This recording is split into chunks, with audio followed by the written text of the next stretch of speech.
How we doing, guys? Welcome to DT's Daily. Now, on today's show, we're going to take a look back at last night's Premier League games. There were wins for Arsenal, Palace and Newcastle, plus a massive win for Luton Town. How we doing, guys? Welcome to DT's Daily. That's right. So, like I said, we're going to take a look back at last night's Premier League games, as well as a brief look at tonight's ones. But for me, I'm going to start off with the easiest one because we don't really have to talk about it. And that was Fulham 0, Everton 0. An absolute bore fest. Let's move on from that one. But for me, the game of the night and the performance of the night was Luton 4, Brighton 0. I'll tell you something, I didn't see that one coming. I thought that Luton could possibly win this game given the fact that they were playing at home. But my word, 4-0. And I'll tell you something, it wasn't a fluke. There wasn't a red card involved that gave Luton an advantage or anything. It was just quite simply Luton were unbelievable. They were 2-0 ahead inside the first 3 minutes. Brighton genuinely didn't know what had hit them. And yeah, the game could have even been a lot more than that if it wasn't for the Brighton goalkeeper. But listen, that is some performance. Like 4-0 against Brighton. And Brighton, listen, they ain't no mugs. And Adebayo scores a hat-trick in this one. And they were 3-0 up before half-time. And yeah, it was just such a really comprehensive performance. And, you know, maybe the whole Tom Lockyer situation with him coming back into training to see the players and at the ground. And I don't know whether that's just given that extra lift as well. And it's amazing what certain things in football can do. But my word, that was one big performance. And like I said, Brighton not no mugs. Yeah, that really shocked me. And I know Luton have played well at home and they're a difficult side. And listen, Luton's strength is crosses into the box and what they can do aerially. We all know it. It's what they use to their advantage. It's one of their strongest points of their game. But they always seem to be able to cause major problems to teams and they don't seem to be able to deal with it. And that's exactly how the first goal come about inside the opening 20 seconds. They couldn't deal with that, you know, aerial presence. And it was a constant threat all game. Arsenal went to Kenilworth Road and they had the same problem of dealing with, you know, those set pieces and everything else. So, yeah, massive win for Luton. Brilliant result for them. Arsenal.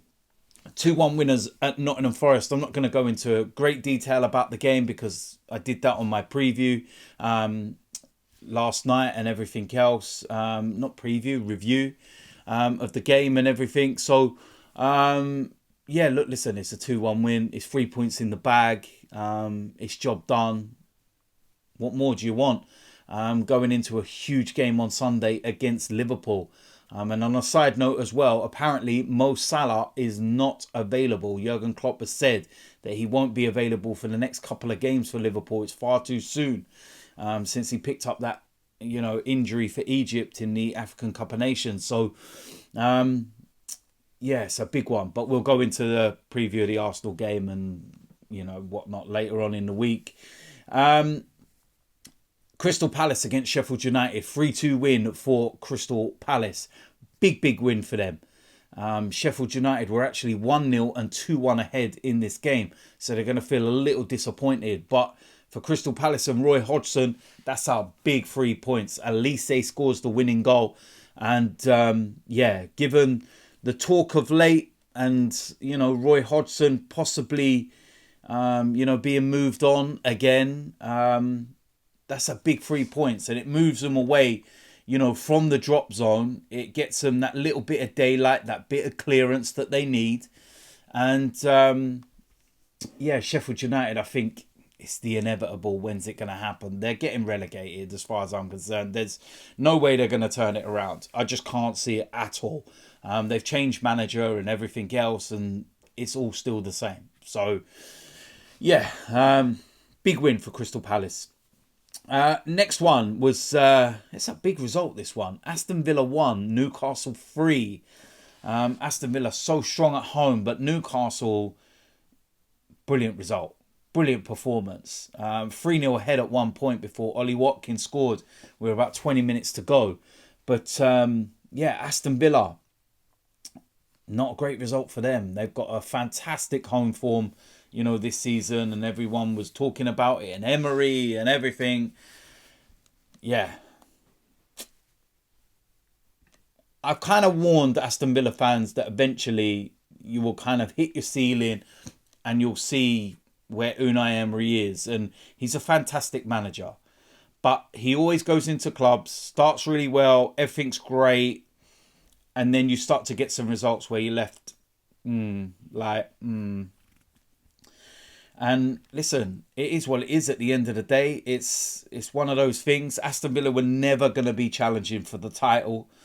You look at their recent form after everybody spoke about it so much and how great it is and everything. Their last 5 games, they've lost 2, drawn 2, and only won once. So they've hit that wall. They've hit that kind of marker where, things get difficult. And, you get to that point where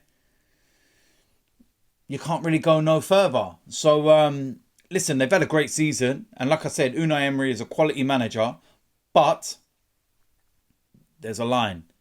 And this is what I was trying to warn some Arsenal fans who were talking about Emery being better than Arteta and everything else. And why did we get rid of him? And same scenario happened with us. Started so well. And then eventually you start to see. But that's a big win for Newcastle. Big win.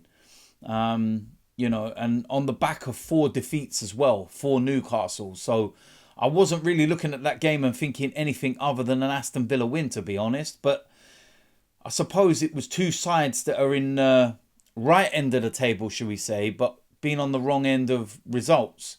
So it was a difficult one to predict. I think home advantage for Aston Villa was what would have had a lot of people saying they would win that game. But it's a massive win for Newcastle, like I said. But yeah. Tonight's games, some interesting ones in there. Man City against Burnley, that's a home win all day long. Vincent Kompany is not going back to Man City and getting anything. So let's just already think Man City win. It's just by how many they'll score. Tottenham against Brentford, that's an interesting game because Ivan Toney obviously back at Brentford. So yeah, we'll see what happens with that one. But the game of the night is Liverpool against Chelsea. Of course, Liverpool at home, got that advantage, Jurgen Klopp and everything else. No Mo Salah, which obviously is a big miss. And Chelsea, they're going to feel a little better about themselves of late. 3 wins in a row. And, hitting a little bit of form. I suppose it's the Carabao Cup, curtain raiser, whatever you want to call it, like the preliminary type, warm up before the real thing. But yeah, it's, you're looking at Liverpool's last form, 3 wins in a row as well.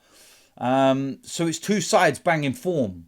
And yeah, Chelsea, I don't think they have a bad record away at Liverpool. So again, it's going to be a very interesting game, and Liverpool want to get that 5-point gap, before going to Arsenal, because at the end of the day, if you go into that Arsenal game having not won tonight, then it puts a little bit of pressure on you. If you're only 3 points clear of Arsenal, if they draw or if they lose and they go into that game only 2 points clear, then they know a defeat at the Emirates puts them behind Arsenal. So from feeling comfortable, you're all of a sudden behind. That's how mad the table is at the moment and how quickly it can change. Everything looks great in one moment and then all of a sudden it just completely changes. And that's what happened with Arsenal. We were looking nice and comfy at the top, hit a bit of a bad form before, the winter break, whatever you want to call it. And all of a sudden, bang, we're down in 3rd. And at one point, I think we were even 4th.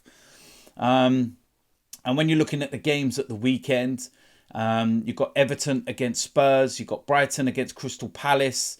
Newcastle against Luton. Burnley, Fulham. Sheffield United, Aston Villa. Manchester United, West Ham. That should be an interesting game. Chelsea against Wolves. Bournemouth against Nottingham Forest. And then Arsenal, Liverpool. And Man City don't play until the Monday. So the significance of that as well is because obviously Man City win tonight. They go back into second place on goal difference. If Liverpool don't win tonight, then you're looking at their goal difference. They've got quite a big goal difference over Arsenal, 6 at the moment. But yeah, if Liverpool lose to Chelsea, for example, then Arsenal know that a win at the Emirates will put them top of the league until Monday at least, but it will put them back to the top of the Premier League table. So yeah, so much to play for, so many permutations, so many twists and turns. And listen, this is why we love football. It's going to be very, very interesting. And, you know, even looking further ahead of that, with the next round of fixtures, we got Man City, Everton, Tottenham, Brighton, Liverpool, Burnley, Arsenal, difficult away game at West Ham. So, listen, it's so much to play for. Arsenal can't afford to slip up. Everybody knows that Man City are hovering, and that's always a precarious place to be. But listen, so many twists and turns, like I said, and there we go. We'll see what happens with tonight's game. So that is it for today's DT's Daily. As usual, let me know in the comment section what you think about today's topics. If you're new around here, hit the subscribe button, smash a like on this video, and I will see you lot soon. I'm out of here.